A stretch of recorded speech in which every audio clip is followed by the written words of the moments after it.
Just you want to talk to me crazy and shit, right? Say I'm egotistical. It shows that you lack the empathy. You couldn't have went through anything similar to what I've been through, though you say that's why you moved from North Carolina or wherever the fuck. Carolina, one of them. I think it's North Carolina. But pay this in mind, right? Let me tell you what I see.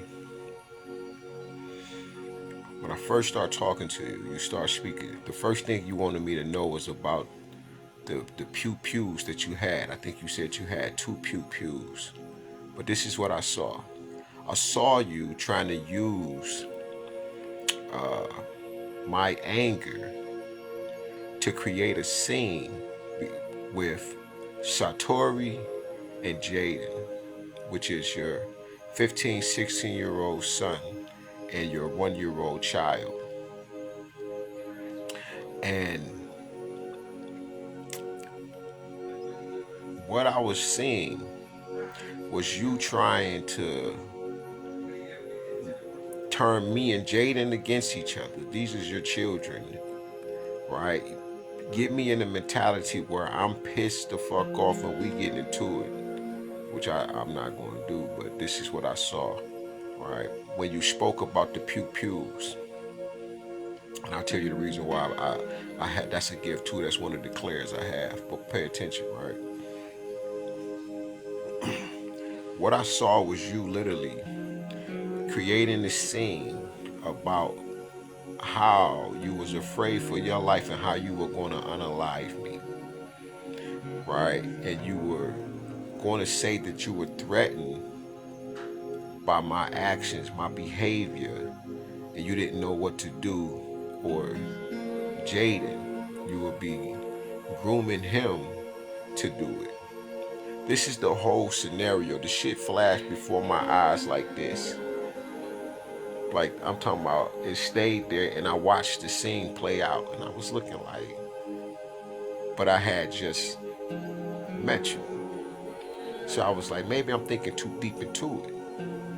But then I start to think about all of the other times where I was 100% correct and watched the shit play out, or end up in a situation to where I had the ability to change the moment and the outcome would change about the situation, and it wouldn't end up being that as a deja vu moment.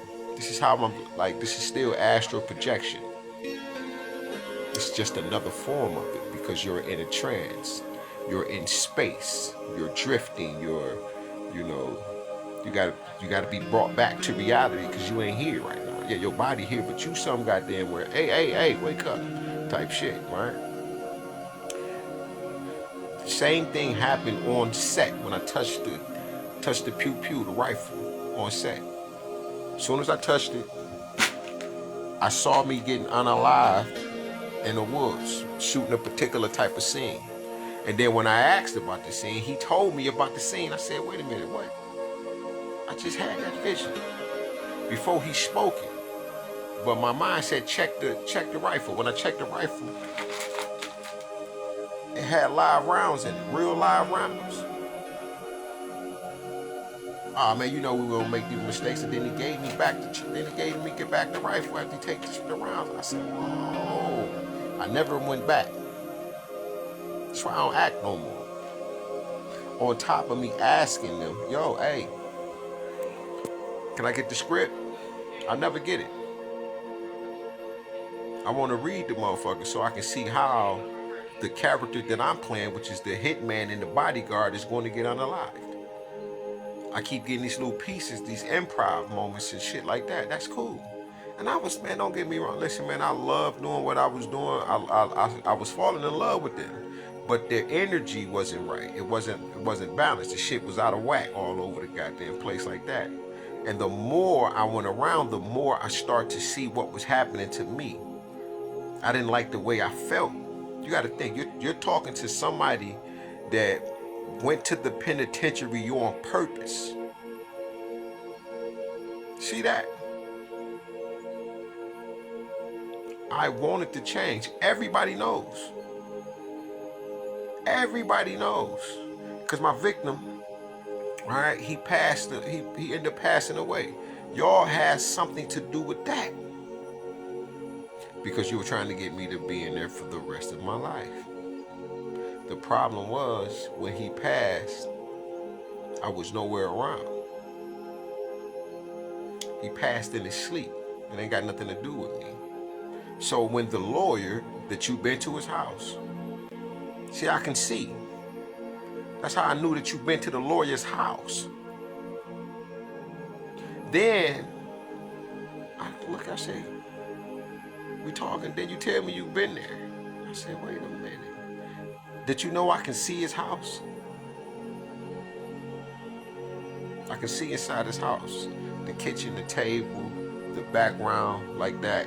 All this glass and shit you can see clearly outside. He had a little pool and shit. All of this, the chairs white and all of that. I seen all of that. Guess how I seen that? When I got home from jail and I touched you already had my Cobb's agreement, my discovery package, before I had it. And I thought that was odd. And it was all over the floor, kind of like this shit now. See my books and shit? See how that is? It was like that. But it was everything about my crime all over the floor. And I was like, how she got all of this? And I just asked this motherfucker for this.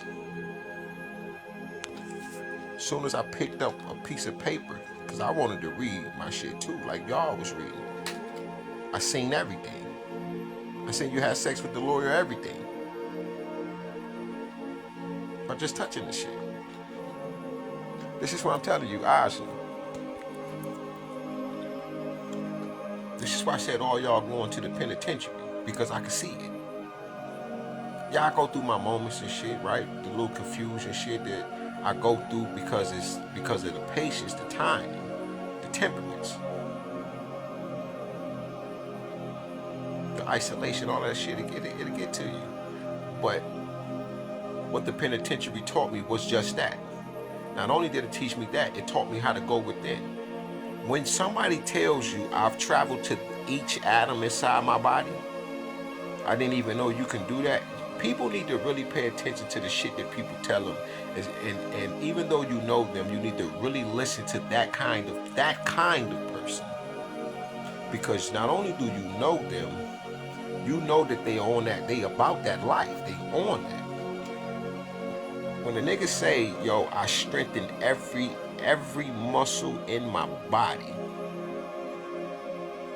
I said I traveled to the core of each atom, down to the first atom that I spun my whole being out of and strengthened it. I say I used to be on a back 40 and people used to be laughing at me because I'm the only nigga out here with all of these white boys.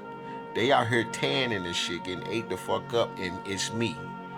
But I'm in the middle, balled up in the middle of the damn back 40, meditating. You need to listen to certain people. A lot of the endurance that I have, it came from being in the penitentiary for them 3 years and a half. Another situation where I start to really learn about who I was when this brother named EX. The whole yard knew me. I didn't know, but we were working out, and I finally broke down. I don't know how long I've been working out, but nobody seen me. They like, that nigga go, and I finally was. And he ran up because he's a guy. He one of them. He been doing this shit for a long time, right? I'm talking about working out beyond levels that you can imagine. And he said, "Look, y'all, I told you he ain't no God. I told you I broke him down. I told you even gods can get broke down." You feel me? They wanted to pit me against everybody in the motherfucker, shit like that. But when people tell you certain shit, people should pay attention, because these gifts are real. Because I just saw myself getting unalive not too long ago, walking across the street.